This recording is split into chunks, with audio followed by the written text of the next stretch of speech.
What's going on in America today? Why are we over our heads in debt? Why can't the politicians bring debt under control?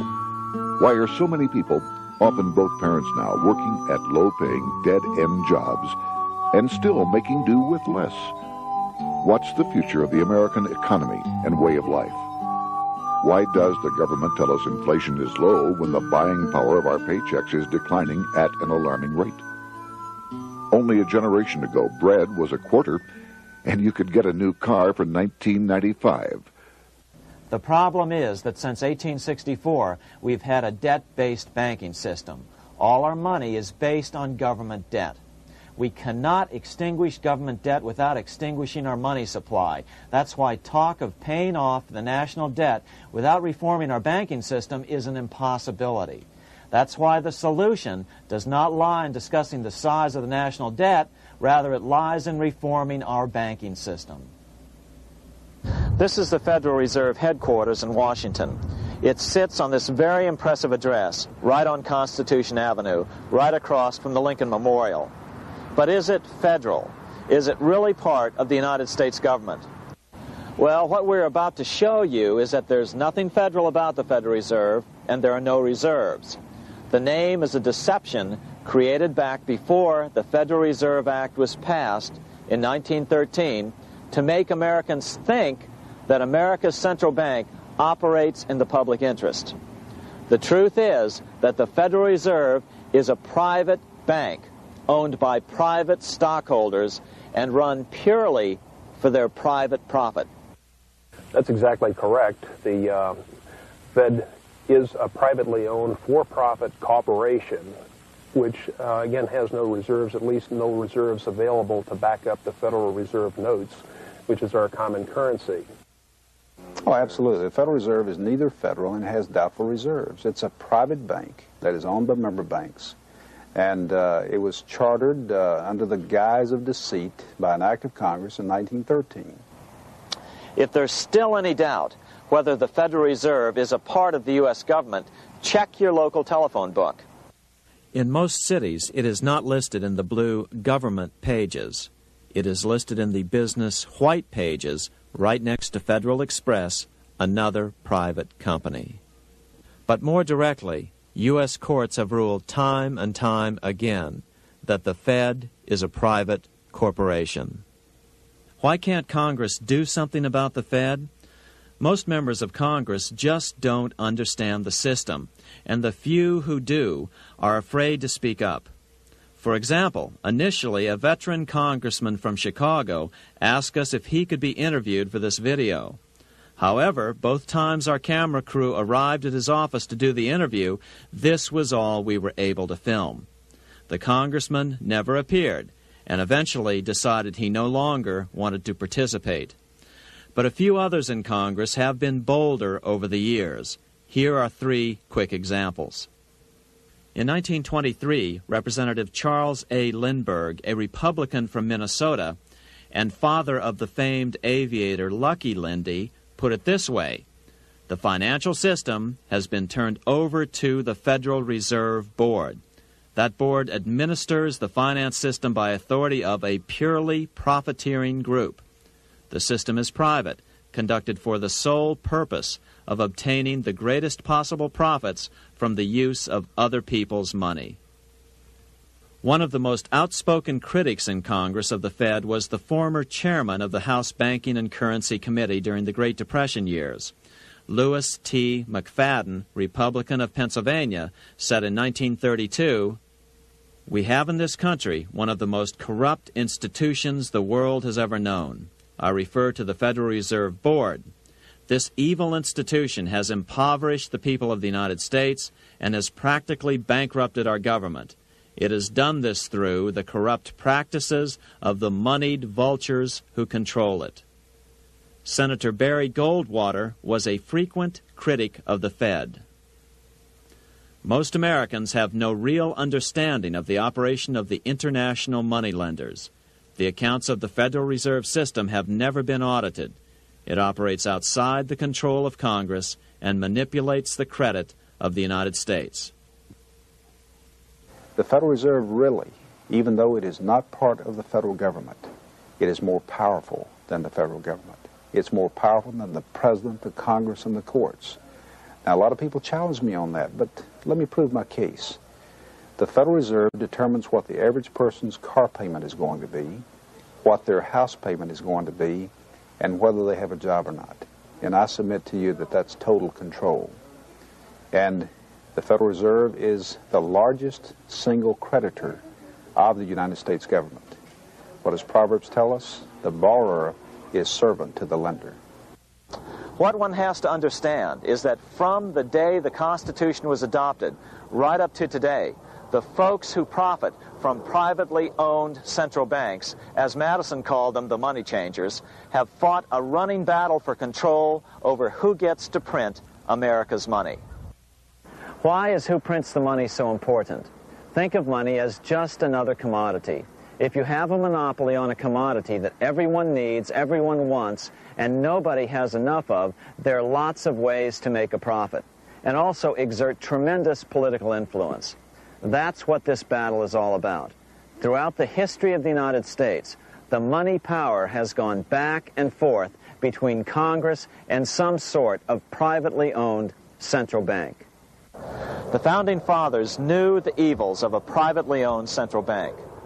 First of all, they had seen how the privately owned British central bank, the Bank of England, had run up the British national debt to such an extent that Parliament had been forced to place unfair taxes on the American colonies. In fact, as we'll see later, Ben Franklin claimed that this was the real cause of the American Revolution. Most of the Founding Fathers realized the potential dangers of banking and feared bankers' accumulation of wealth and power. Jefferson put it this way: I sincerely believe that banking institutions are more dangerous to our liberties than standing armies. The issuing power should be taken from the banks and restored to the people to whom it properly belongs. That succinct statement of Jefferson is, in fact, the solution to all our economic problems today. It bears repeating. The issuing power should be taken from the banks and restored to the people to whom it properly belongs. James Madison, the main author of the Constitution, agreed. Interestingly, he called those behind the central bank scheme money changers.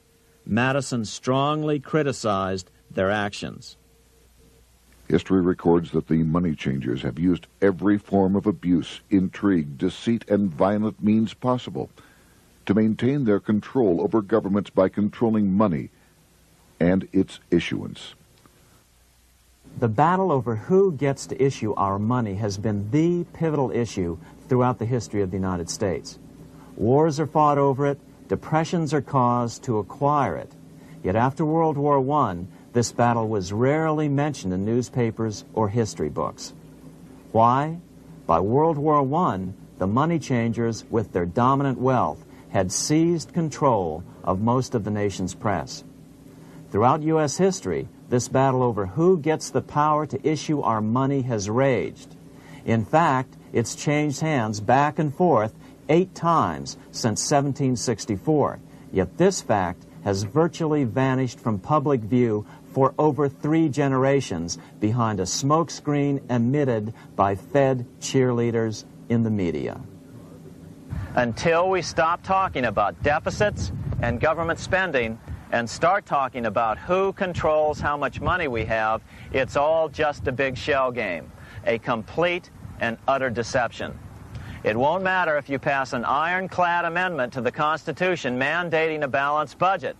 Our situation is only going to get worse until we root out the cause at its source. What's the solution for our national problem? First of all, education. That's what this video presentation is all about. But secondly, we must act. We must take back the power to issue our own money. Issuing our own money is not a radical solution. I want to stress that. It's the same solution used at different points in U.S. history by men like Benjamin Franklin, Thomas Jefferson, Andrew Jackson, Martin Van Buren, and Abraham Lincoln. So, to sum it up, in 1913, Congress gave an independent central bank, deceptively named the Federal Reserve, a monopoly over issuing America's money, and the debt generated by this quasi-private corporation is what is killing the American economy. Though the Federal Reserve is now the most powerful central bank in the world, it was not the first. So where did this idea come from? To really understand the magnitude of the problem, we have to travel back to Europe.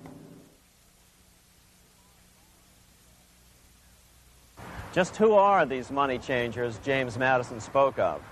In the Bible, 2,000 years ago, Jesus drove the money changers from the temple. It was the only time Jesus used force during his ministry. What were money changers doing in the temple? When Jews came to Jerusalem to pay their temple tax, they could only pay it with a special coin, the half shekel of the sanctuary. This was a half ounce of pure silver about this size. It was the only coin around at that time which was pure silver and of assured weight without the image of a pagan emperor. Therefore, to Jews, the half shekel was the only coin acceptable to God. But these coins were not plentiful. The money changers had cornered the market on them. Then they raised the price, just like any other commodity, to whatever the market would bear. In other words, money changers were making exorbitant profits because they held a virtual monopoly on money. The Jews had to pay whatever they demanded. To Jesus, this totally violated the sanctity of God's house.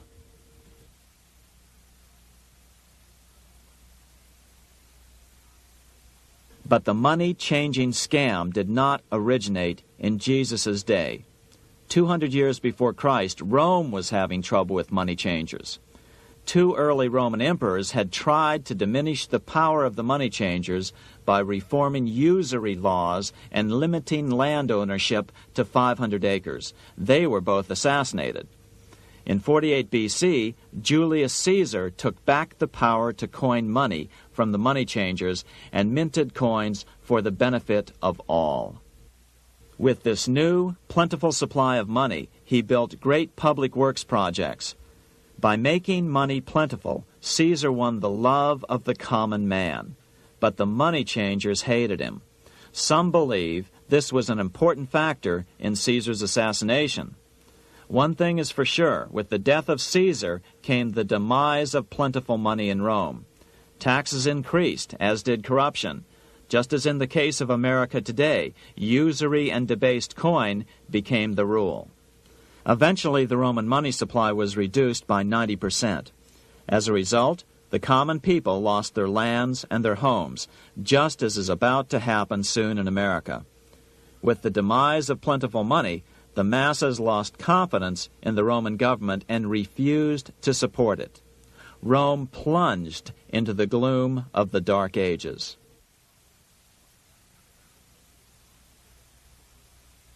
A 1,000 years after the death of Christ, money changers, those who loan out and manipulate the quantity of money, were active in medieval England.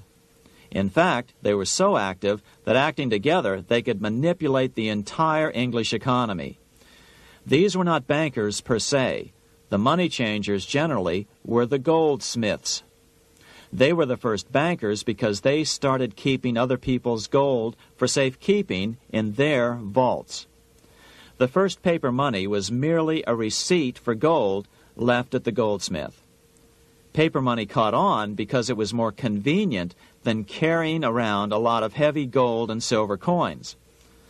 Eventually, goldsmiths noticed that only a small fraction of the depositors ever came in and demanded their gold at any one time. Goldsmiths started cheating on the system. They discovered that they could print more money than they had gold, and usually no one would be the wiser. Then they could loan out this extra money and collect interest on it. This was the birth of fractional reserve banking. That is, loaning out many times more money than you have assets on deposit. So, if $1,000 in gold were deposited with them, they could loan out about $10,000 in paper money and draw interest payments on it, and no one would ever discover the deception. By this means, goldsmiths gradually accumulated more and more wealth and used this wealth to accumulate more and more gold. Today, this practice of loaning out more money than there are reserves is known as fractional reserve banking. Every bank in the United States is allowed to loan out at least 10 times more money than they actually have. That's why they get rich on charging, let's say, 8% interest. It's not really 8% per year, which is their income. It's 80%. That's why bank buildings are always the largest in town. But does that mean that all interest or all banking should be illegal? Hardly. In the Middle Ages, canon law, the law of the Catholic Church, forbade charging interest on loans. This concept followed the teachings of Aristotle and St. Thomas Aquinas. They taught that the purpose of money was to serve the members of society, to facilitate the exchange of goods needed to lead a virtuous life. Interest, in their belief, hindered this purpose by putting an unnecessary burden on the use of money. In other words, interest was contrary to reason and justice.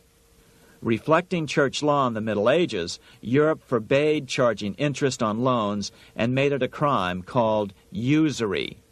As commerce grew, and therefore opportunities for investment arose in the late Middle Ages, it came to be recognized that to loan money had a cost for the lender, both in risk and in lost opportunity. So some charges were allowed, but not interest per se. But all moralists, no matter what religion, condemn fraud, oppression of the poor, and injustice as clearly immoral. As we will see, fractional reserve lending is rooted in a fraud, results in widespread poverty, and reduces the value of everyone else's money. The ancient goldsmiths discovered that extra profits could be made by rowing the economy between easy money and tight money.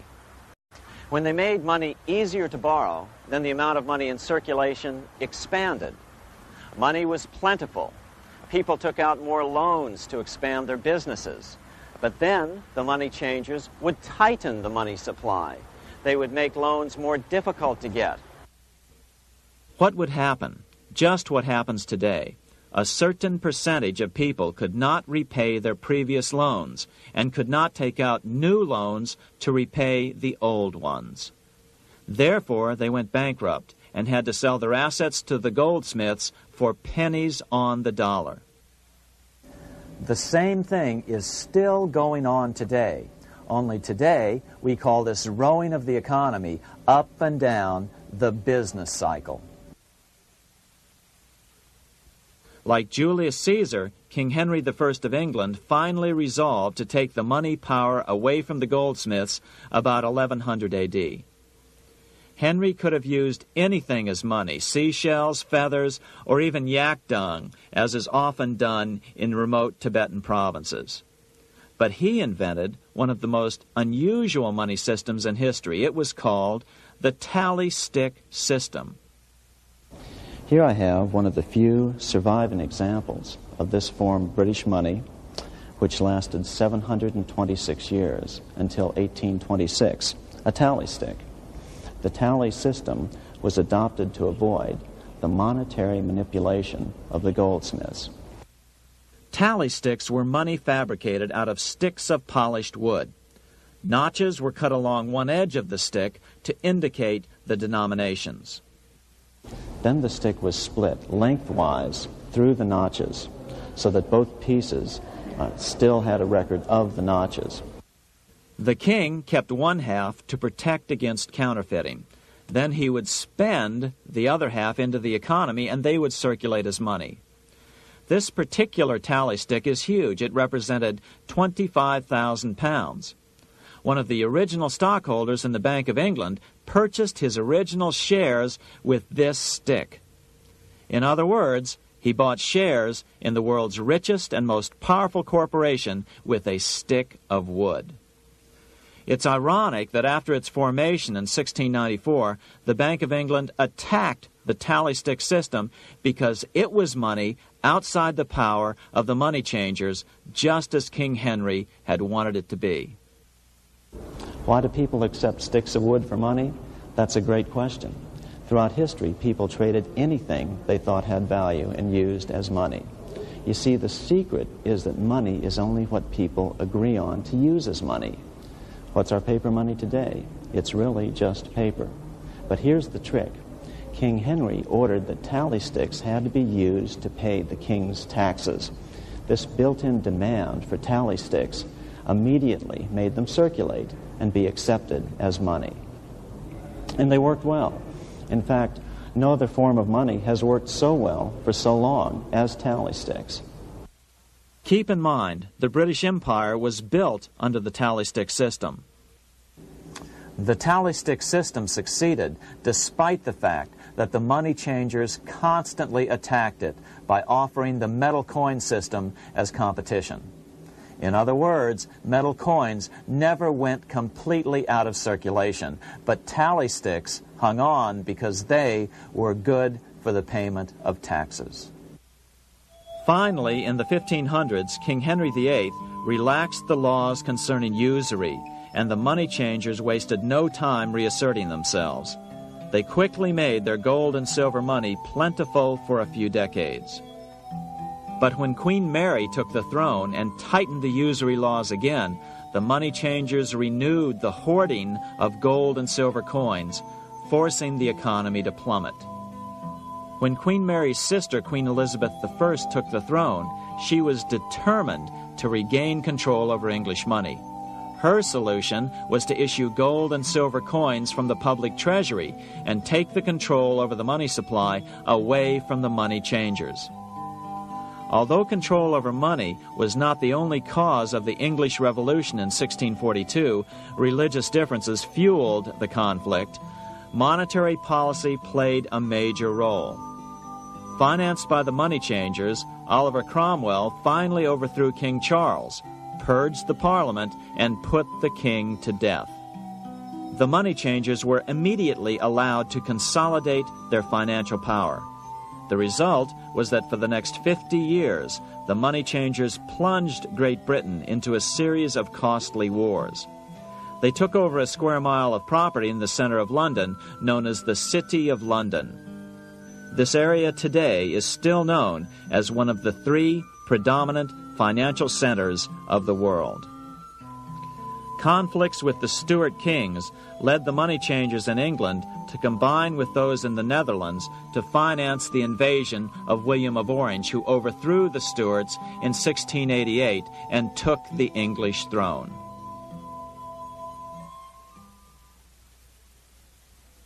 By the end of the 1600s, England was in financial ruin.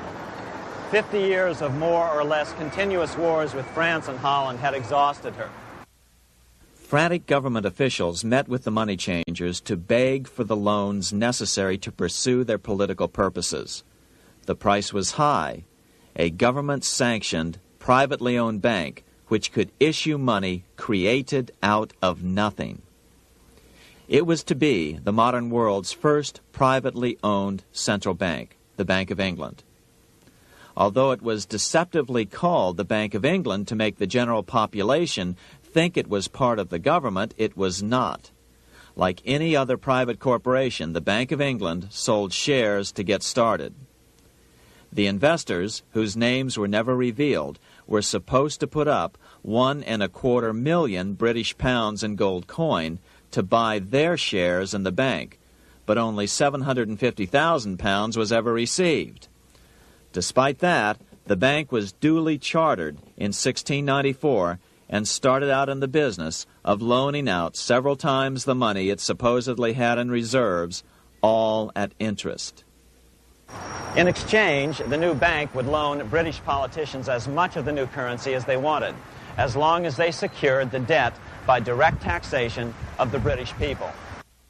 So, legalization of the Bank of England amounted to nothing less than legal counterfeiting of a national currency for private gain. Unfortunately, nearly every nation now has a privately controlled central bank using the Bank of England as the basic model. Such is the power of these central banks that they soon take total control over a nation's economy. It soon amounts to nothing but a plutocracy, rule by the rich.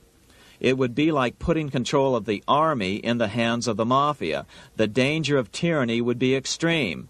Yes, we need central banks. No, we do not need them in private hands. The central bank scam is really a hidden tax. The nation sells bonds to the central bank to pay for things it does not have the political will to raise taxes to pay for. But the bonds are purchased with money the central bank creates out of nothing. More money in circulation makes your money worth less. The government gets as much money as it needs, and the people pay for it in inflation. The beauty of the plan is that not one person in 1,000 can figure it out because it's usually hidden behind complex-sounding economics gibberish. With the formation of the Bank of England, the nation was soon awash in money. Prices throughout the country doubled. Massive loans were granted for just about any wild scheme. One venture proposed to drain the Red Sea to recover gold supposedly lost when the Egyptian army drowned pursuing Moses and the Israelites. By 1698, government debt grew from the initial £1.25 million to £16 million. Naturally, taxes were increased and then increased again to pay for all of this. With the British money supply firmly in their grip, the British economy began a wild roller coaster series of booms and depressions, exactly the sort of thing a central bank claims it is determined to prevent. There are two things which I think are intrinsic not just to the Bank of England but to central banking generally. The first is an involvement in the formulation of monetary policy with the specific objective of achieving monetary stability. However, since the Bank of England took control, the British pound has rarely been stable. Now let's take a look at the role of the Rothschild family, the family said to be the wealthiest in the world.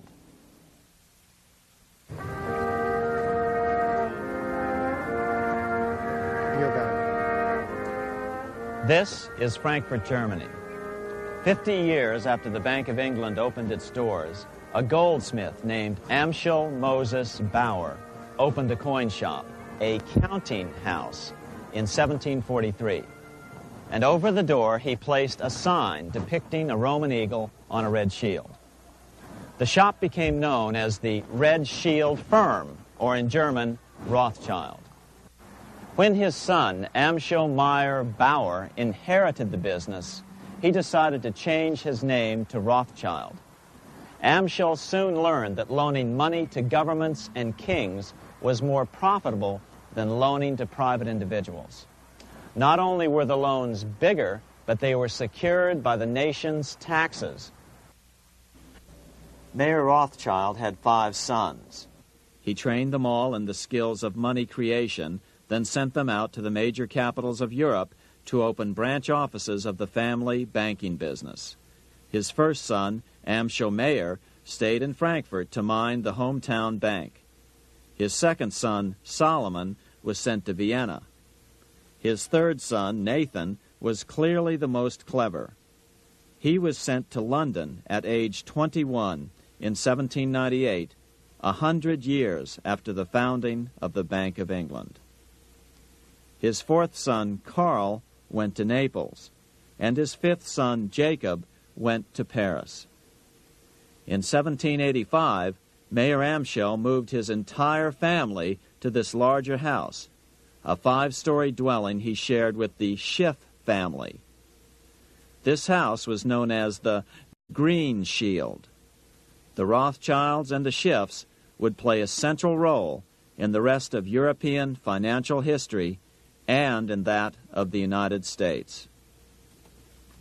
The Rothschilds broke into dealings with European royalty here at Wilhelmshof, the palace of the wealthiest man in Germany, in fact, the wealthiest monarch in all Europe, Prince William of Hesse-Kassel.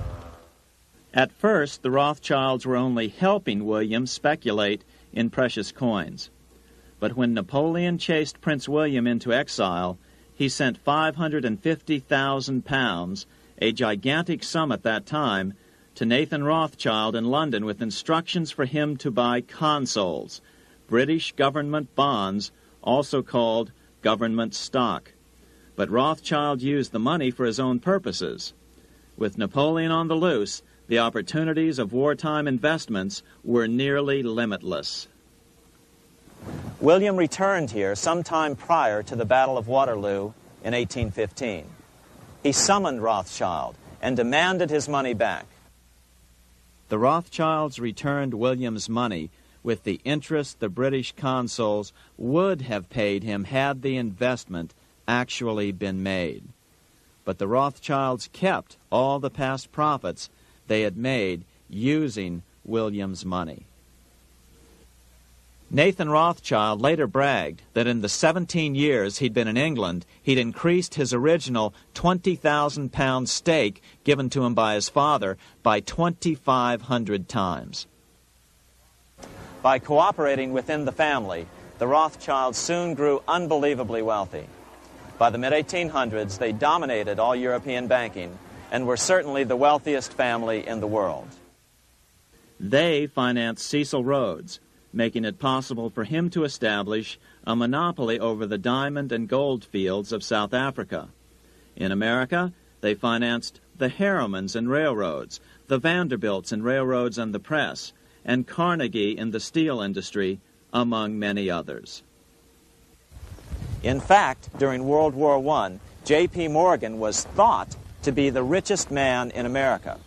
But after his death, it was discovered that he was actually only a lieutenant of the Rothschilds. Once Morgan's will was made public, it was discovered that he owned only 19% of J.P. Morgan companies. By 1850, James Rothschild, the heir of the French branch of the family, was said to be worth 600 million French francs, 150 million more than all the other bankers in France put together. He built this mansion called Ferrier, just east of Paris. Wilhelm I, on seeing it, exclaimed, "Kings couldn't afford this. It could only belong to a Rothschild." Another 19th century French commentator put it this way: "There is but one power in Europe, and that is Rothschild." There is no evidence that their predominant standing in European or world finance has changed. Now let's take a look at the results the Bank of England had produced on the British economy and how that later was the root cause of the American Revolution.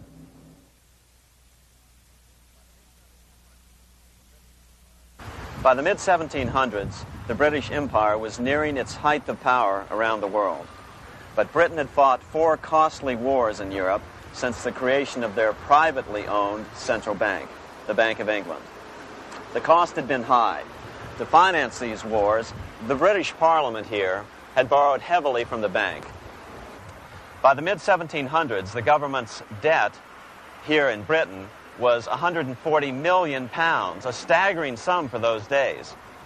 Consequently, the British government embarked on a program of trying to raise revenues from their American colonies in order to make their interest payments to the bank.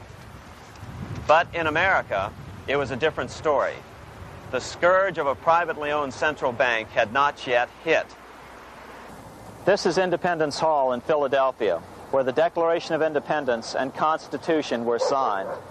In the mid-1700s, pre-revolutionary America was still relatively poor. There was a severe shortage of precious metal coins to trade for goods, so the early colonists were forced to experiment with printing their own homegrown paper money. Some of these experiments were successful.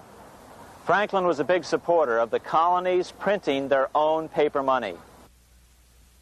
In 1757, Franklin was sent to London. He ended up staying for the next 18 years here, nearly until the start of the American Revolution. During this period, the American colonies began to issue their own money. Called colonial scrip, the endeavor was very successful. It provided a reliable medium of exchange, and it also helped to provide a feeling of unity between the colonies. Remember, colonial scrip was just paper money, debt-free money, printed in the public interest, and not backed by gold or silver coin. In other words, it was a totally fiat currency. One day, officials of the Bank of England asked Franklin how he would account for the newfound prosperity of the colonies. Without hesitation, he replied, "That is simple. In the colonies, we issue our own money. It is called colonial scrip. We issue it in proper proportion to the demands of trade and industry to make the products pass easily from the producers to the consumers. In this manner, creating for ourselves our own paper money, we control its purchasing power, and we have no interest to pay to no one." This was just common sense to Franklin, but you can imagine the impact it had on the Bank of England. America had learned the secret of money, and that genie had to be returned to its bottle as soon as possible.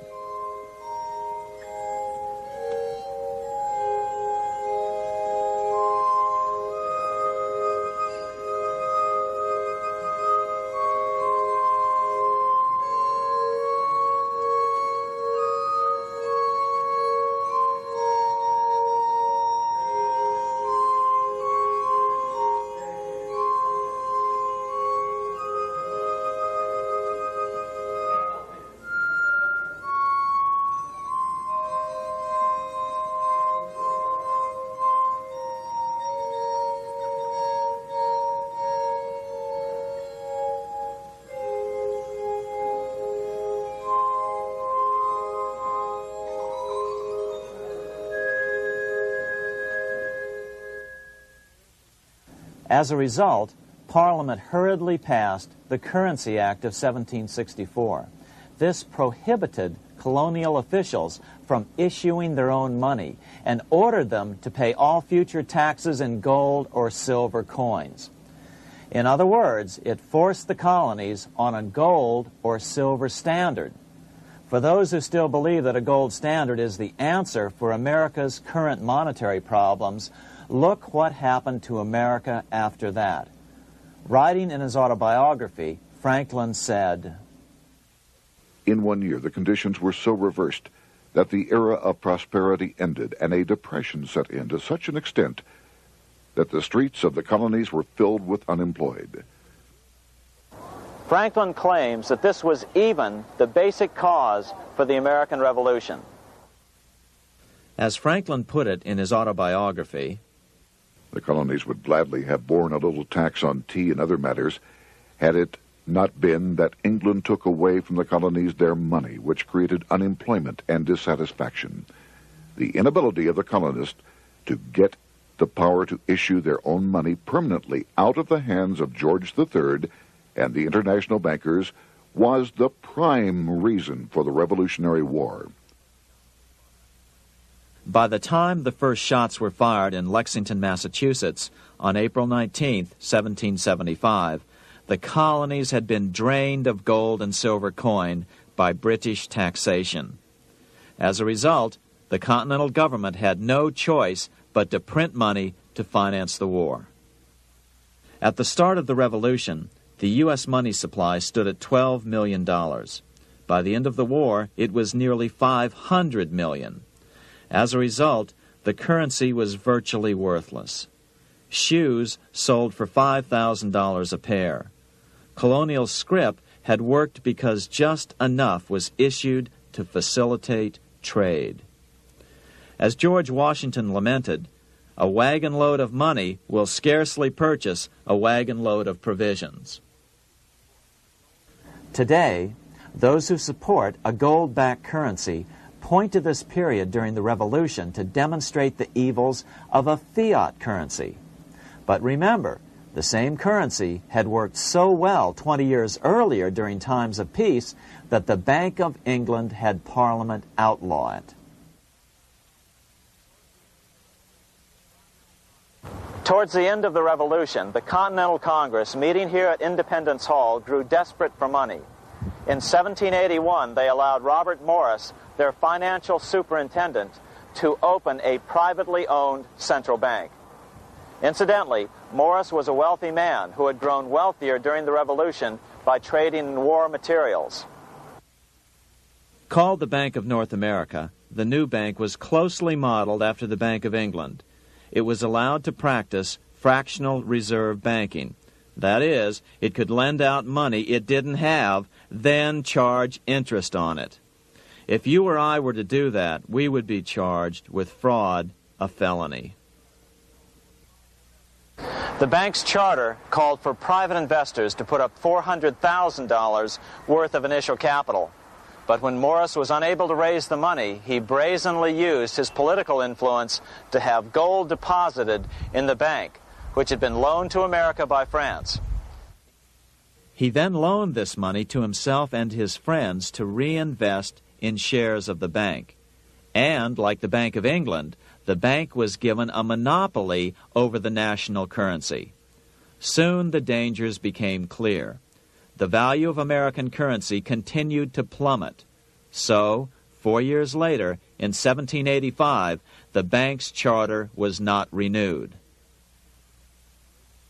The leader of the effort to kill the bank, William Findley of Pennsylvania, explained the problem this way, quote, "This institution, having no principle but that of avarice, will never be varied in its object, to engross all the wealth, power, and influence of the state."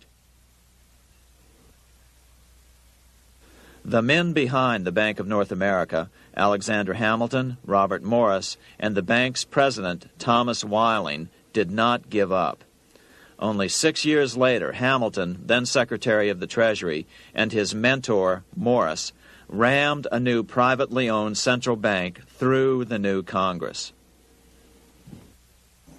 Called the first bank of the United States, Thomas Whiling again served as the bank's president.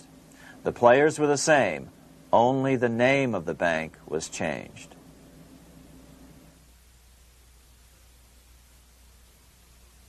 In 1787, colonial leaders assembled in Philadelphia to replace the ailing Articles of Confederation. As we saw earlier, both Thomas Jefferson and James Madison were unalterably opposed to a privately owned central bank. They had seen the problems caused by the Bank of England. They wanted nothing of it. As Jefferson later put it, "If the American people ever allow private banks to control the issue of their currency, first by inflation, then by deflation, the banks and the corporations which grow up around them will deprive the people of all property until their children wake up homeless on the continent their fathers conquered." during the debate over the future monetary system, another one of the founding fathers, Gouverneur Morris, castigated the motivations of the owners of the Bank of North America. Gouverneur Morris headed the committee that wrote the final draft of the Constitution. Morris knew the motivations of the bank well. Along with his old boss, Robert Morris, Gouverneur Morris and Alexander Hamilton were the ones who had presented the original plan for the Bank of North America to the Continental Congress in the last year of the Revolution. In a letter he wrote to James Madison on July 2nd, 1787, Gouverneur Morris revealed what was really going on. The rich will strive to establish their dominion and enslave the rest. They always did. They always will. They will have the same effect here as elsewhere if we do not, by the power of government, keep them in their proper spheres. Despite the defection of Gouverneur Morris from the ranks of the bank, Hamilton, Robert Morris, Thomas Whiling, and their European backers were not about to give up. They convinced the bulk of the delegates to the Constitutional Convention to not give Congress the power to issue paper money. Most of the delegates were still reeling from the wild inflation of the paper currency during the Revolution. They had forgotten how well colonial scrip had worked before the war. But the Bank of England had not.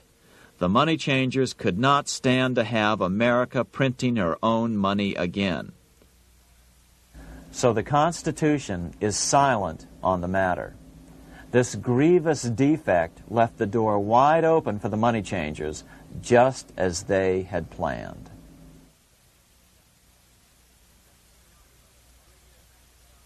In 1790, less than 3 years after the Constitution had been signed, the money changers struck again. The newly appointed first Secretary of the Treasury, Alexander Hamilton, proposed a bill to the Congress calling for a new, privately owned central bank. Coincidentally, that was the very year that Amschel Rothschild made his pronouncement from his flagship bank in Frankfurt. Let me issue and control a nation's money, and I care not who writes the laws. Alexander Hamilton was a tool of the international bankers, and he wanted to create the U.S. Bank, the BUS, or the Bank of the United States, and did so. Interestingly, one of Hamilton's first jobs after graduating from law school in 1782 was as an aide to Robert Morris, the head of the Bank of North America. In fact, the year before, Hamilton had written Morris a letter saying, "A national debt, if it is not excessive, will be to us a national blessing." A blessing to whom? After a year of intense debate, in 1791, Congress passed the bill and gave it a 20-year charter. The new bank was to be called the First Bank of the United States, or BUS. Here we are in front of the First Bank of the United States in Philadelphia. The bank was given a monopoly on printing U.S. currency, even though 80% of its stock would be held by private investors. The other 20% would be purchased by the U.S. government. But the reason was not to give the government a piece of the action. It was to provide the capital for the other 80% owners. As with the old Bank of North America and the Bank of England before that, the stockholders never paid the full amount for their shares. The U.S. government put up their initial $2 million in cash. Then the bank, through the old magic of fractional reserve lending, made loans to its charter investors so they could come up with the remaining $8 million of capital needed for this risk-free investment. Like the Bank of England, the name of the Bank of the United States was deliberately chosen to hide the fact that it was privately controlled. And like the Bank of England, the names of the investors in the bank were never revealed. Many years later, it was a common saying that the Rothschilds were the power behind the old Bank of the United States.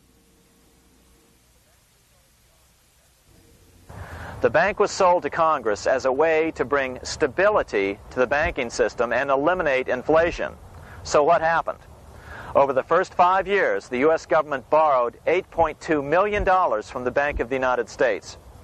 In the same 5-year period, prices rose by 72%.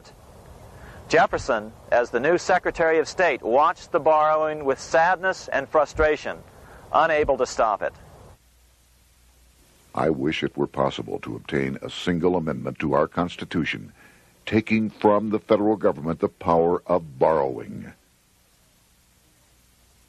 Millions of Americans feel the same way today.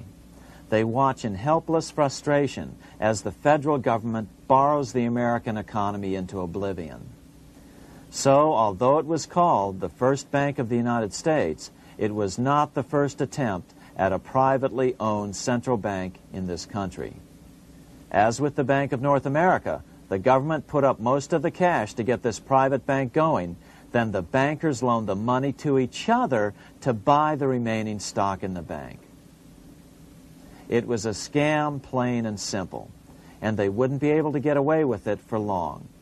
But first, we have to travel back to Europe to see how a single man was able to manipulate the entire British economy by obtaining the first news of Napoleon's final defeat.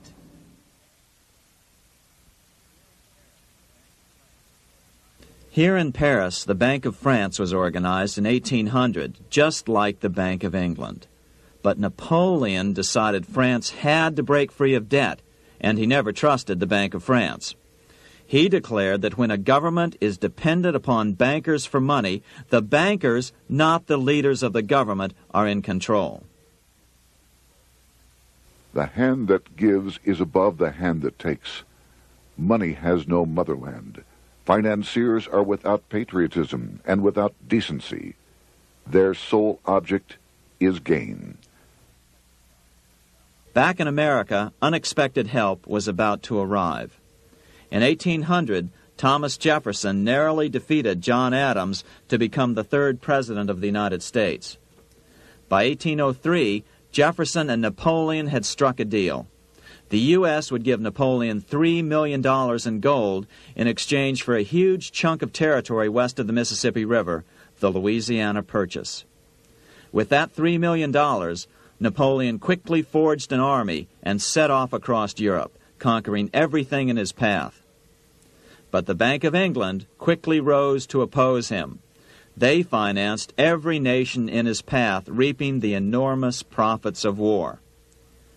Prussia, Austria, and finally Russia all went heavily into debt in a futile attempt to stop Napoleon. 4 years later, with the main French army in Russia, 30-year-old Nathan Rothschild, the head of the London office of the Rothschild family, personally took charge of a bold plan to smuggle a much-needed shipment of gold right through France to finance an attack by the Duke of Wellington from Spain. Nathan later bragged at a dinner party in London that it was the best business he'd ever done. Little did he know that he would do much better business in the near future. Wellington's attacks from the south and other defeats eventually forced Napoleon to abdicate, and Louis XVIII was crowned king. Napoleon was exiled to Elba, a tiny island off the coast of Italy, supposedly exiled from France forever. While Napoleon was in exile on Elba, temporarily defeated by England with the financial help of the Rothschilds, America was trying to break free of its central bank as well.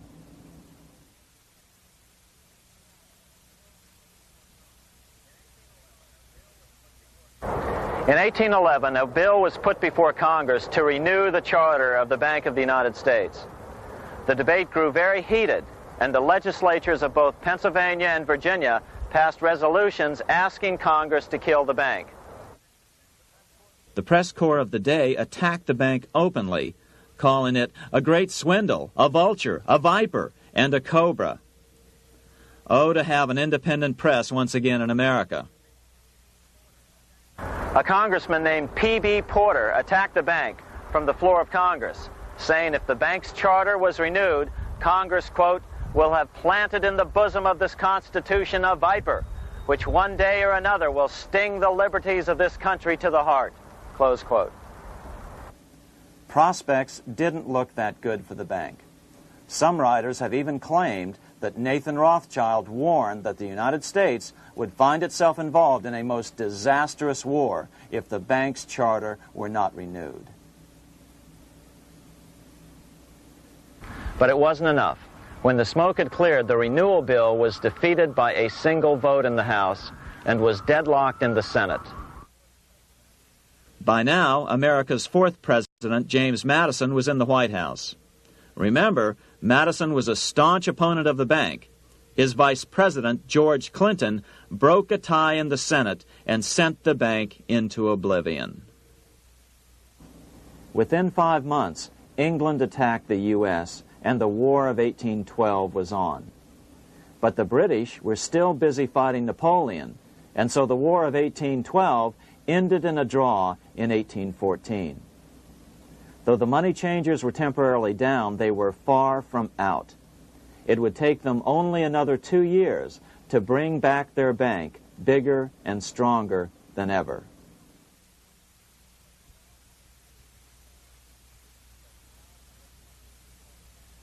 But now let's return to Napoleon, because nothing else in history more aptly demonstrates the ingenuity of the Rothschild family than their control of the British stock market after Waterloo. In 1815, a year after the end of the War of 1812 in America, Napoleon escaped his exile and returned to Paris. French troops were sent out to capture him, but such was his charisma that the soldiers rallied around their old leader and hailed him as their emperor once again. In March of 1815, Napoleon equipped an army which Britain's Duke of Wellington defeated less than 90 days later at Waterloo. Some writers claim Napoleon borrowed £5 million from the Bank of England to rearm, but it appears these funds actually came from the Ouvard banking house in Paris. Nevertheless, from about this point on, it was not unusual for privately controlled central banks to finance both sides in a war. Why would a central bank finance opposing sides in a war? Because war is the biggest debt generator of them all. A nation will borrow any amount for victory. The ultimate loser is loaned just enough to hold out the vain hope of victory, and the ultimate winner is given enough to win. Besides, such loans are usually conditioned upon the guarantee that the victor will honor the debts of the vanquished.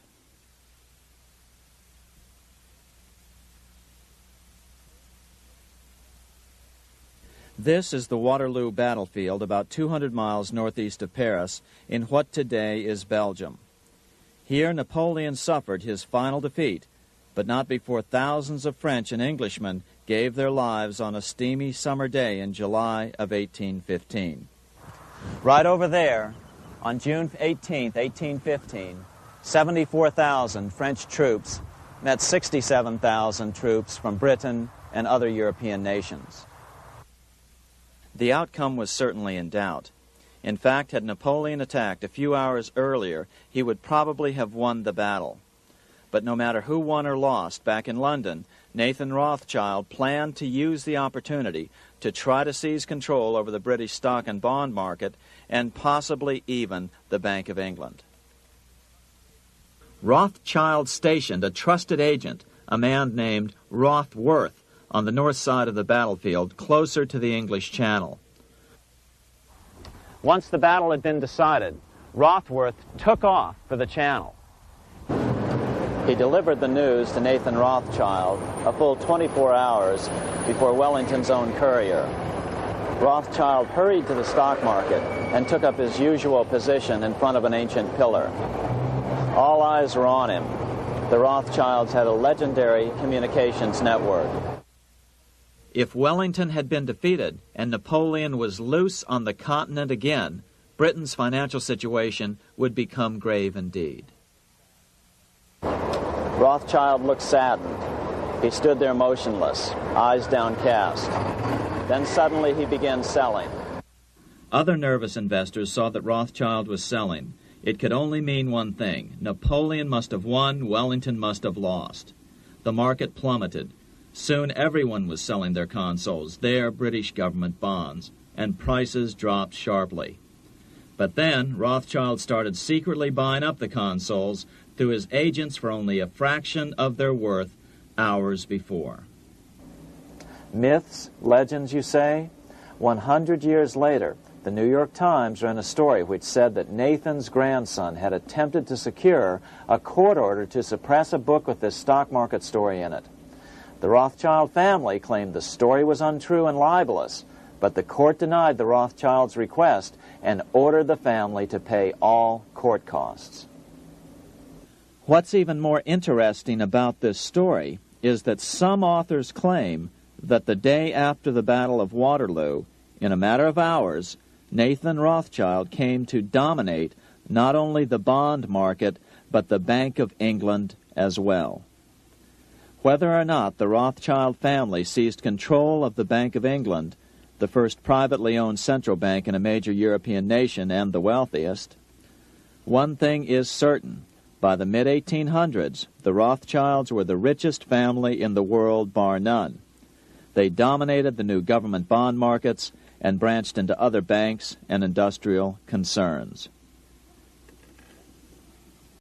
In fact, the rest of the 19th century was known as the Age of the Rothschilds. Despite this overwhelming wealth, the family has generally cultivated an aura of invisibility. Although the family controls scores of industrial, commercial, mining, and tourist corporations, only a handful bear the Rothschild name. By the end of the 19th century, one expert estimated that the Rothschild family controlled half the wealth of the world. Whatever the extent of their vast wealth, it is reasonable to assume that their percentage of the world's wealth has increased since then. But since the turn of the century, the Rothschilds have cultivated the notion that their power has somehow waned even as their wealth increases.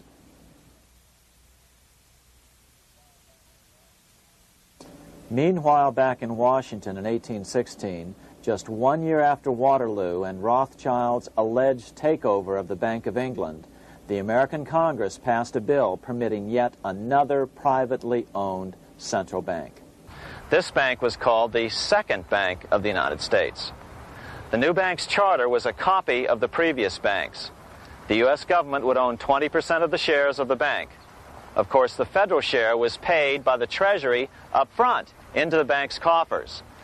Then, through the magic of fractional reserve lending, it was transformed into loans to private investors who then bought the remaining 80% of the shares. Just as before, the primary stockholders remained a secret. But it is known that the largest block of shares, about 1/3 of the total, were sold to foreigners. As one observer put it, it is certainly no exaggeration to say that the Second Bank of the United States was rooted as deeply in Britain as it was in America. So, by 1816, some authors claim the Rothschilds had taken control over the Bank of England and backed a new, privately owned central bank in America as well.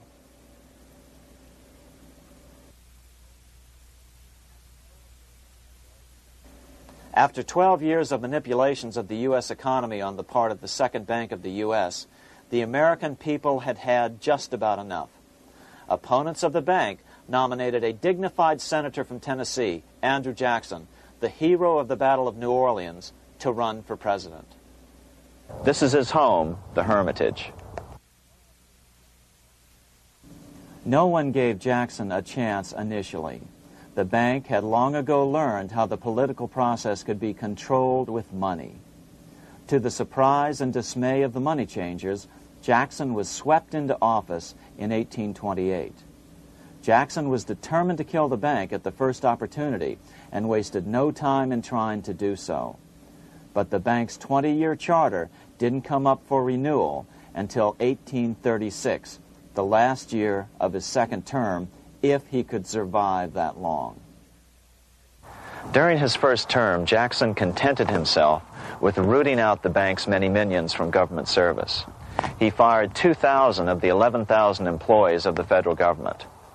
In 1832, with his re-election approaching, the bank struck an early blow, hoping Jackson would not want to stir up controversy.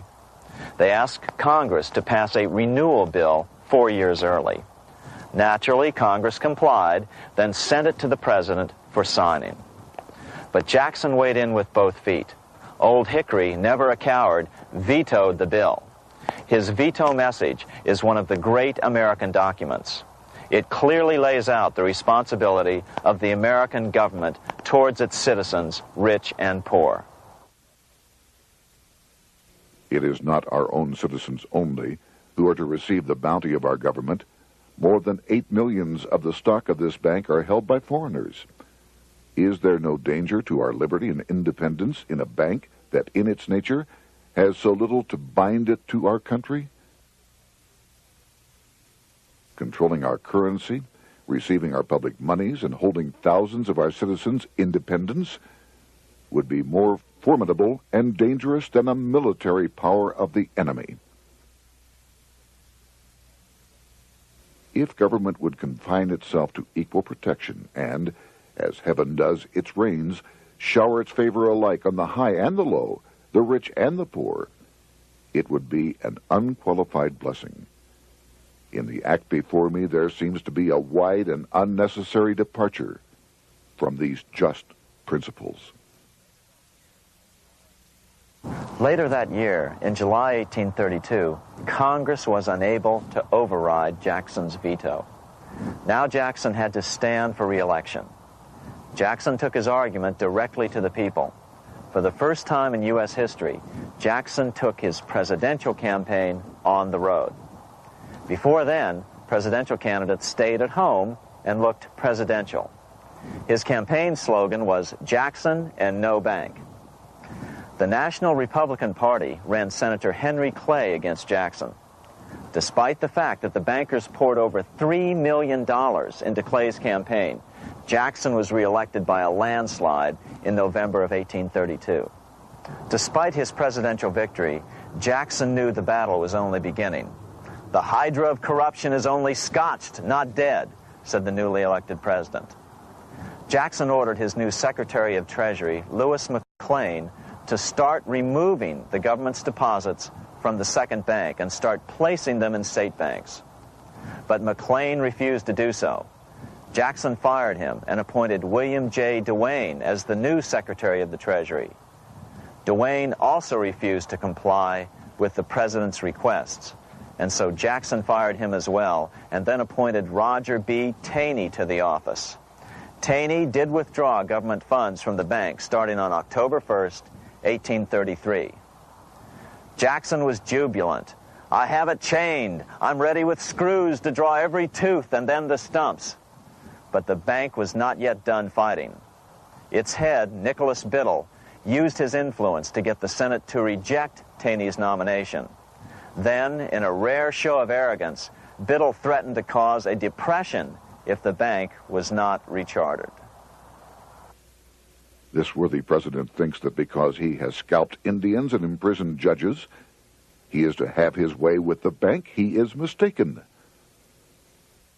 Next, in an unbelievable fit of honesty for a central banker, Biddle admitted that the bank was going to make money scarce to force Congress to restore the bank. Nothing but widespread suffering will produce any effect on Congress. Our only safety is in pursuing a steady course of firm restriction, and I have no doubt that such a course will ultimately lead to restoration of the currency and the recharter of the bank. What a stunning revelation. Here was the pure truth, revealed with shocking clarity. Biddle intended to use the money contraction power of the bank to cause a massive depression until America gave in. Unfortunately, this has happened time and time again throughout U.S. history and is about to happen again in today's world. Nicholas Biddle made good on his threat. The bank sharply contracted the money supply by calling in old loans and refusing to extend new ones. A financial panic ensued, followed by a deep depression. Naturally, Biddle blamed Jackson for the crash, saying that it was caused by the withdrawal of federal funds from the bank. Unfortunately, his plan worked well. Wages and prices sagged. Unemployment soared along with business bankruptcies. The nation quickly went into an uproar. Newspaper editors blasted Jackson in editorials. The bank threatened to withhold payments, which then could be made directly to key politicians for their support. Within only months, Congress assembled in what was called the panic session. 6 months after he had withdrawn funds from the bank, Jackson was officially censured by a resolution which passed the Senate by a vote of 26 to 20. It was the first time a president had ever been censured by Congress. Jackson lashed out at the bank. "You are a den of vipers. I intend to rout you out, and by eternal God, I will rout you out." America's fate teetered on a knife edge. If Congress could muster enough votes to override Jackson's veto, the bank would be granted another 20-year monopoly or more over America's money, time enough to consolidate its already great power. Then a miracle occurred. The governor of Pennsylvania came out supporting President Jackson and strongly criticized the bank. On top of that, Biddle had been caught boasting in public about the bank's plan to crash the economy. Suddenly, the tide shifted. In April of 1834, the House of Representatives voted 134 to 82 against rechartering the bank. This was followed up by an even more lopsided vote to establish a special committee to investigate whether the bank had caused the crash. When the investigating committee arrived at the bank's door in Philadelphia, armed with a subpoena to examine the books, Biddle refused to give them up. Nor would he allow inspection of correspondence with congressmen relating to their personal loans and advances he'd made to them.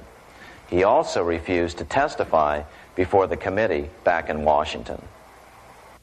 On January 8, 1835, Jackson paid off the final installment on the national debt, which had been necessitated by allowing the banks to issue currency for government bonds rather than simply issuing treasury notes without such debt. He was the only president to ever pay off the debt.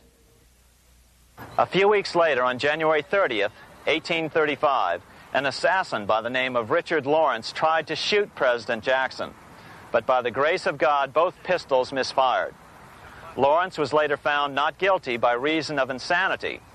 After his release, he bragged to friends that powerful people in Europe had put him up to the task and promised to protect him if he were caught. The following year, when its charter ran out, the Second Bank of the United States ceased functioning as the nation's central bank. Biddle was later arrested and charged with fraud. He was tried and acquitted, but died shortly thereafter while still tied up in civil suits. After his second term as president, Jackson retired here to the Hermitage outside of Nashville to live out his life.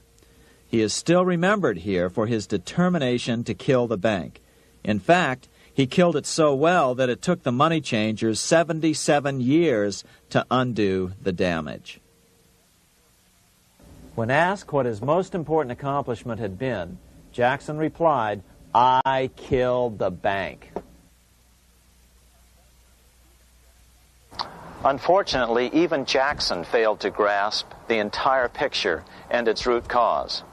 Although Jackson had killed the central bank, the most insidious weapon of the money changers, fractional reserve banking, remained in use by the numerous state-chartered banks. This fueled economic instability in the years before the Civil War. Still, the central bankers were out, and as a result, America thrived as it expanded westward. During this time, the principal money changers struggled to regain their lost centralized power, but to no avail. Then, finally, they reverted to the old central bankers' formula: war to create debt and dependency. If they couldn't get their central bank any other way, America could be brought to its knees by plunging it into a civil war, just as they had done in 1812 after the first Bank of the United States was not rechartered. 1 month after the inauguration of Abraham Lincoln, the first shots of the American Civil War were fired here at Fort Sumter, South Carolina, on April 12, 1861. Certainly slavery was a cause for the Civil War, but not the primary cause. Lincoln knew that the economy of the South depended upon slavery, and so before the Civil War, he had no intention of eliminating it. Lincoln had put it this way in his inaugural address only 1 month earlier. I have no purpose, directly or indirectly, to interfere with the institution of slavery in the states where it now exists. I believe I have no lawful right to do so, and I have no inclination to do so. Even after the first shots were fired here at Fort Sumter, Lincoln continued to insist that the Civil War was not about the issue of slavery. My paramount objective is to save the Union, and it is not either to save or destroy slavery. If I could save the Union without freeing any slave, I would do it. So what was the Civil War all about? There were many factors at play. Northern industrialists had used protective tariffs to prevent the southern states from buying cheaper European goods. Europe retaliated by stopping cotton imports from the South. The southern states were in a double financial bind. They were forced to pay more for most of the necessities of life, while their income from cotton exports plummeted. The South was angry. But there were other factors at work. The money changers were still stung by America's withdrawal from their control 25 years earlier. Since then, America's wildcat economy had made the nation rich, a bad example for the rest of the world. The central bankers now saw an opportunity to split the rich new nation, to divide and conquer by war. Was this just some sort of wild conspiracy theory at the time? Well, let's take a look at what a well-placed observer of the scene had to say at the time. His name was Otto von Bismarck, Chancellor of Germany, the man who united the German states a few years later. The division of the United States into federations of equal force was decided long before the Civil War by the high financial powers of Europe. These bankers were afraid that the United States, if they remained as one bloc and as one nation, would attain economic and financial independence which would upset their financial domination over the world. Within months after the first shots here at Fort Sumter, the central bankers loaned Napoleon III of France, the nephew of the Waterloo Napoleon, 210 million francs to seize Mexico and station troops along the southern border of the U.S., taking advantage of their war to violate the Monroe Doctrine and return Mexico to colonial rule. No matter what the outcome of the Civil War, a weakened America, heavily indebted to the money changers, would open up Central and South America once again to European colonization and domination. The very thing America's Monroe Doctrine had forbade in 1823. At the same time, Great Britain moved 11,000 troops into Canada and positioned them menacingly along America's northern border. The British fleet went to war alert should their quick intervention be called for. Lincoln knew he was in a double bind. That's why he agonized over the fate of the Union.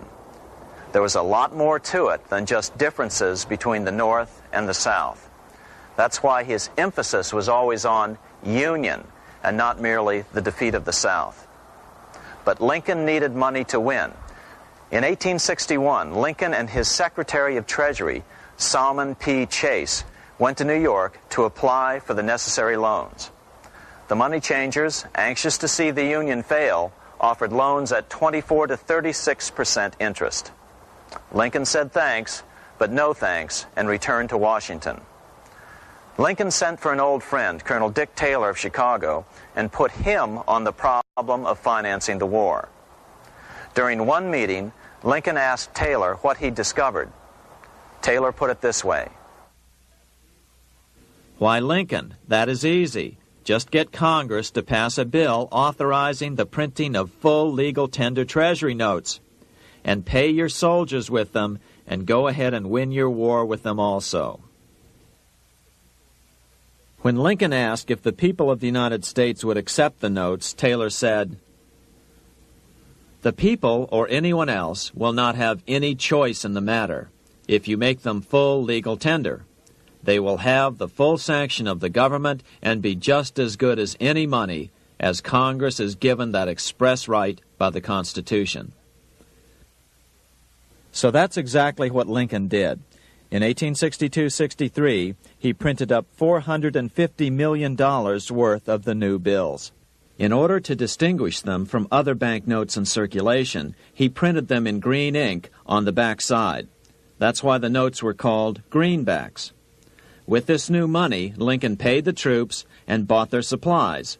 During the course of the war, nearly $450 million worth of greenbacks were printed at no interest to the federal government. Lincoln understood who was really pulling the strings and what was at stake for the American people. This is how he explained his rationale. The government should create, issue, and circulate all the currency and credit needed to satisfy the spending power of the government and the buying power of consumers. The privilege of creating and issuing money is not only the supreme prerogative of government, but it is the government's greatest creative opportunity. By the adoption of these principles, the taxpayers will be saved immense sums of interest. Money will cease to be master and become the servant of humanity. A truly incredible editorial in the London Times explained the central bankers' attitude towards Lincoln's greenbacks. If this mischievous financial policy, which has its origins in North America, shall become indurated down to a fixture, then That government will furnish its own money without cost. It will pay off debts and be without debt. It will have all the money necessary to carry on its commerce. It will become prosperous without precedent in the history of the world. The brains and wealth of all countries will go to North America. That country must be destroyed, or it will destroy every monarchy on the globe. The scheme was effective, so effective that the next year, 1863, with Federal and Confederate troops beginning to mass for the decisive battle of the Civil War, and the Treasury in need of further congressional authority to issue more greenbacks, Lincoln allowed the bankers to push through the National Bank Act. These new national banks would operate under a virtual tax-free status and collectively had the exclusive monopoly power to create the new form of money, banknotes. Though greenbacks continued to circulate, their numbers were not increased. But most importantly, from this point on, the entire U.S. money supply would be created out of debt by bankers buying U.S. government bonds and issuing them for reserves for banknotes. As historian John Kenneth Galbraith explained it, in numerous years following the war, the federal government ran a heavy surplus. It could not, however, pay off its debt, retire its securities, because to do so meant there would be no bonds to back the national banknotes. To pay off the debt was to destroy the money supply. Later in 1863, Lincoln got some unexpected help from Tsar Alexander II of Russia. The Tsar, like Bismarck in Germany, knew what the international money changers were up to and had steadfastly refused to let them set up a central bank in Russia. If America survived and was able to remain out of their clutches, the Tsar's position would remain secure. If the bankers were successful at dividing America and giving the pieces back to Great Britain and France, both nations under control of their central banks, eventually they would threaten Russia again. So the Tsar gave orders that if either England or France actively intervened and gave aid to the South, Russia would consider such action as a declaration of war. He did the same with part of his Pacific Fleet and sent them to port in San Francisco. Lincoln was reelected the next year, 1864. Had he lived, he would surely have killed the national bank's money monopoly extracted from him during the war. On November 21, 1864, he wrote a friend the following. The money power preys upon the nation in times of peace and conspires against it in times of adversity. It is more despotic than monarchy, more insolent than autocracy, more selfish than bureaucracy. Shortly before Lincoln was murdered, his former Secretary of Treasury, Salmon P. Chase, bemoaned his role in helping secure the passage of the National Banking Act only 1 year earlier. My agency in promoting the passage of the National Banking Act was the greatest financial mistake in my life. It has built up a monopoly which affects every interest in the country. On April 14, 1865, 41 days after his second inauguration and just 5 days after Lee surrendered to Grant at Appomattox, Lincoln was shot by John Wilkes Booth at Ford's Theater. Bismarck, Chancellor of Germany, lamented the death of Abraham Lincoln.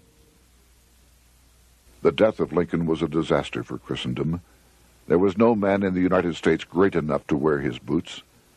I fear that foreign bankers, with their craftiness and torturous tricks, will entirely corrupt the exuberant riches of America and use it systematically to corrupt modern civilization.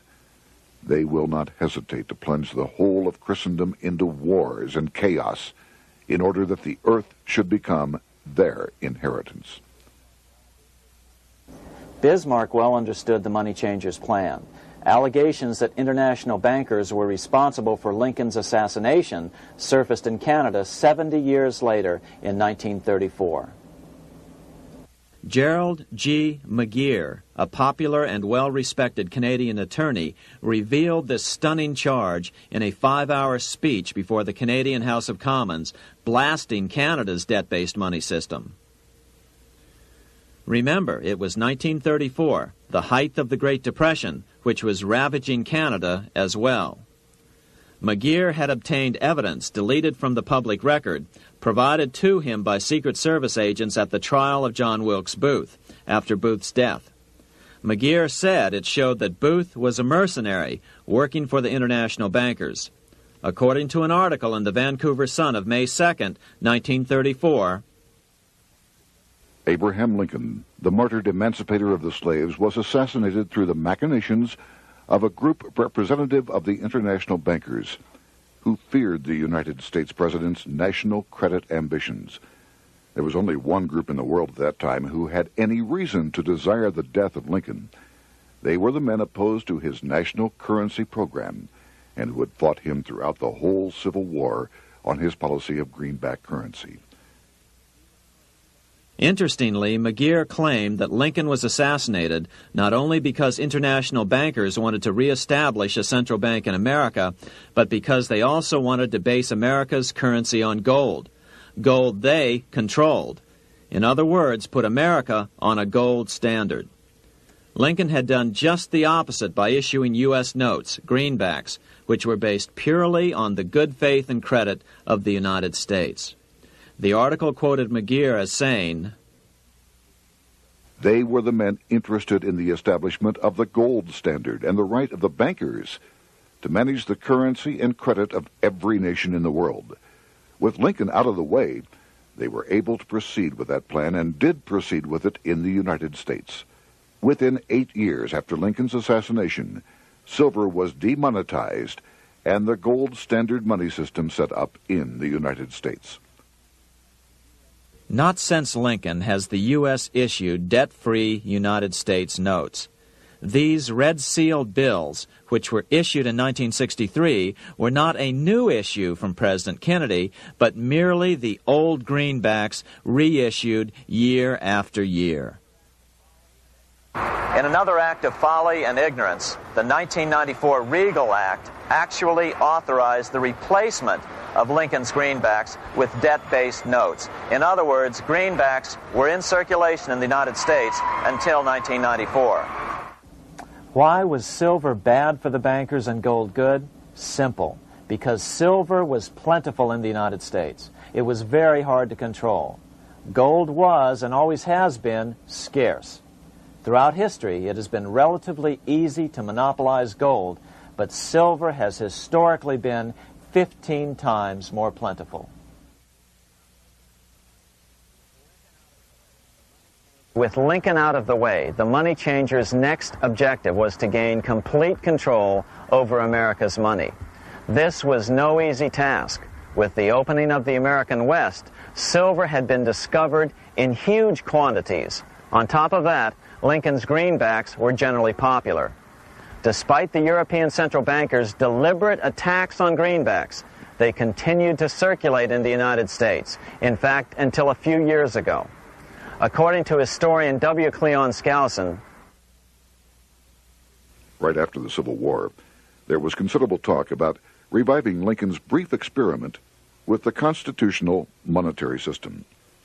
Had not the European Money Trust intervened, it would have no doubt become an established institution. it is clear that the concept of America printing her own debt-free money sent shockwaves throughout the European central banking elite. They watched with horror as Americans clamored for more greenbacks. They may have killed Lincoln, but support for his monetary ideas grew. On April 12, 1866, nearly 1 year to the day of Lincoln's assassination, Congress went to work at the bidding of the European central banking interests. It passed the Contraction Act, authorizing the Secretary of the Treasury to begin to retire some of the greenbacks in circulation and thereby contract the money supply. Authors Theodore R. Thorin and Richard F. Warner explained the results of the money contraction in their classic book on the subject, The Truth in Money Book. The hard times which occurred after the Civil War could have been avoided if the greenback legislation had continued as President Lincoln had intended. Instead, there were a series of money panics, what we call recessions, which put pressure on Congress to enact legislation to place the banking system under centralized control. Eventually, the Federal Reserve Act was passed on December 23, 1913. In other words, the money changers wanted two things: the reinstitution of a central bank under their exclusive control, and two, an American currency backed by gold. Their strategy was twofold. First of all, cause a series of panics to try to convince the American people that only centralized control of the money supply could provide economic stability. And secondly, remove so much money from the system that most Americans would be so desperately poor that they either wouldn't care or would be too weak to oppose the bankers. In 1866, there was $1.8 billion in currency in circulation in the United States, about $50.46 per capita. In 1867 alone, $500 million, $500 million, was removed from the U.S. money supply. 10 years later, in 1876, America's money supply was reduced to only $600 million. In other words, 2/3 of America's money had been called in by the bankers. Only $14.60 per capita remained in circulation. 10 years later, the money supply had been reduced to only $400 million, even though the population had boomed. The result was that only $6.67 per capita remained in circulation, a 760% loss in buying power over 20 years. Today, economists try to sell the idea that recessions and depressions are a natural part of something they call the business cycle. The truth is, our money supply is manipulated now just as it was before and after the Civil War. How did this happen? How did money become so scarce? Simple. Bank loans were called in and no new ones were given. In addition, silver coins were melted down. In 1872, a man named Ernest Sed was given 100,000 pounds, about $500,000, by the Bank of England and sent to America to bribe necessary congressmen to get silver demonetized. He was told that if that was not sufficient, to draw an additional 100,000 pounds or as much more as was necessary. The next year, Congress passed the Coinage Act of 1873, and the minting of silver dollars abruptly stopped. In fact, Representative Samuel Hooper, who introduced the bill in the House, acknowledged that Mr. Sed actually drafted the legislation. But it gets even worse than that. In 1874, Sed himself admitted who was behind the scheme. I went to America in the winter of 1872-73, authorized to secure, if I could, the passage of a bill demonetizing silver. It was in the interest of those I represented, the governors of the Bank of England, to have it done. By 1873, gold coins were the only form of coin money. But the contest over control of America's money was not yet over.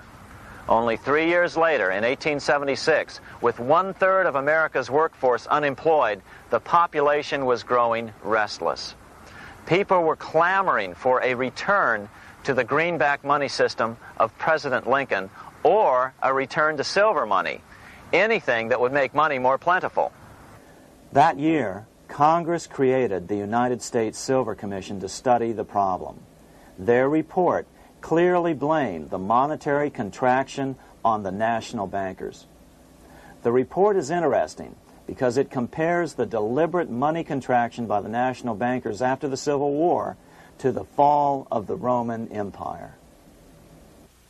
The disaster of the Dark Ages was caused by decreasing money and falling prices. Without money, civilization could not have had a beginning, and with a diminishing supply, it must languish, and unless relieved, finally perish. At the Christian era, the metallic money of the Roman Empire amounted to $1,800,000,000. By the end of the 15th century, it had shrunk to less than $200 million. History records no other such disastrous transition as that from the Roman Empire to the Dark Ages.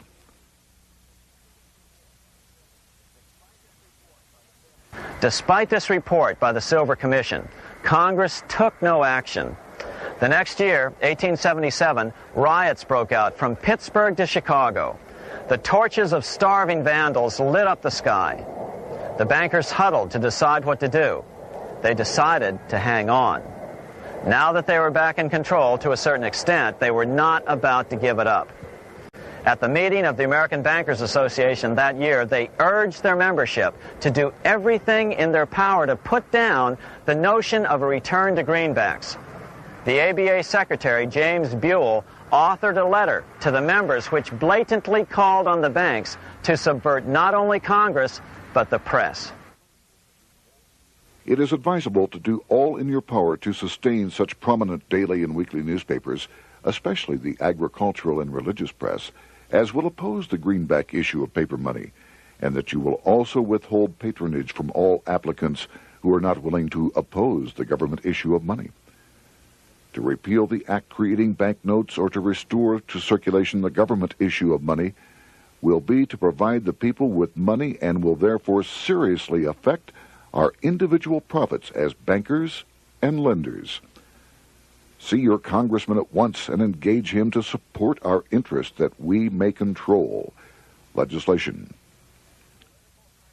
As political pressure mounted in Congress for change, the press tried to turn the American people away from the truth. The New York Tribune put it this way on January 10th, 1878. "The capital of the country is organized at last, and we will see whether Congress will dare to fly in its face." But it didn't work entirely.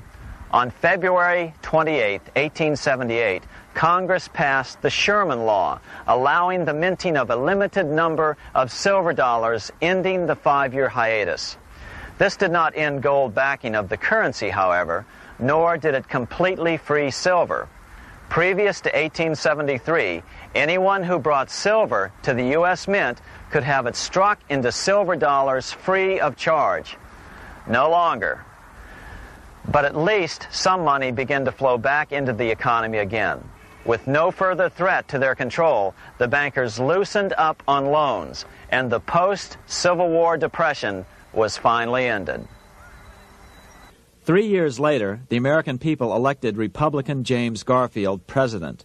Garfield understood how the economy was being manipulated. As a congressman, he had been chairman of the Appropriations Committee and was a member of Banking and Currency. After his inauguration, he slammed the money changers publicly in 1881. Whoever controls the volume of money in any country is absolute master of all industry and commerce.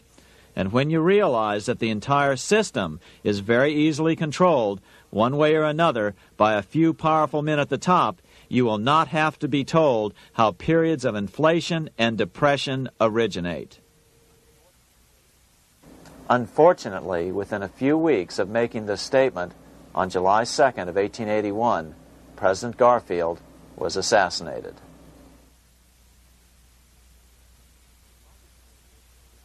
The money changers were gathering strength fast. They began a periodic fleecing of the flock, as they called it, by creating economic booms followed by further depressions so they could buy up thousands of homes and farms for pennies on the dollar.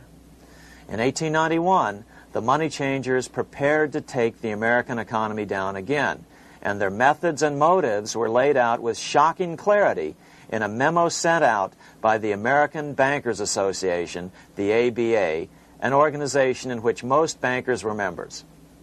Notice that this memo called for bankers to create a depression on a certain date 3 years in the future. According to the congressional record, here's how it read in part. On September 1st, 1894, we will not renew our loans under any consideration. On September 1st, we will demand our money. We will foreclose and become mortgagees in possession. We can take 2/3 of the farms west of the Mississippi and thousands of them east of the Mississippi as well at our price. Then the farmers will become tenants, as in England. These depressions could be controlled because America was on the gold money standard.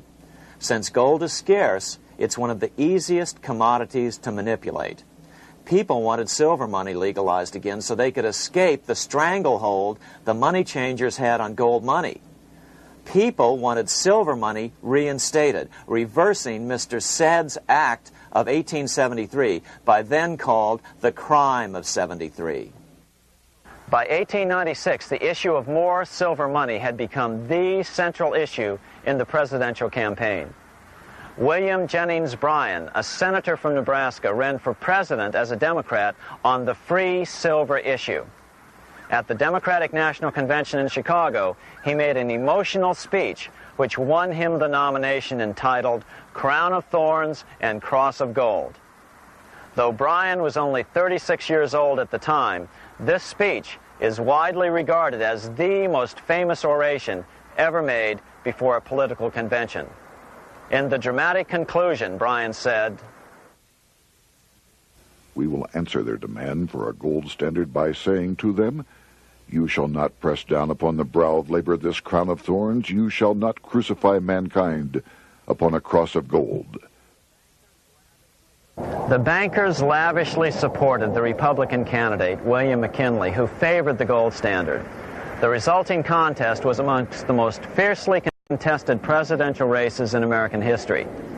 Bryan made over 600 speeches in 27 states. The McKinley campaign got manufacturers and industrialists to inform their employees that if Bryan were elected, all factories and plants would close and there would be no work. The ruse succeeded. McKinley beat Bryan by a small margin. Bryan ran for president again in 1900 and in 1908, but fell short each time. During the 1912 Democratic Convention, Bryan was a powerful figure who helped Woodrow Wilson win the nomination. When Wilson became president, he appointed Bryan as Secretary of State, but Bryan soon became disenchanted with the Wilson administration. Bryan served only 2 years in the Wilson administration before resigning in 1915 over the highly suspicious sinking of the Lusitania, the event which was used to drive America into World War I. Although William Jennings Bryan never gained the presidency, his efforts delayed the money changers for 17 years from attaining their next goal, a new, privately owned central bank for America.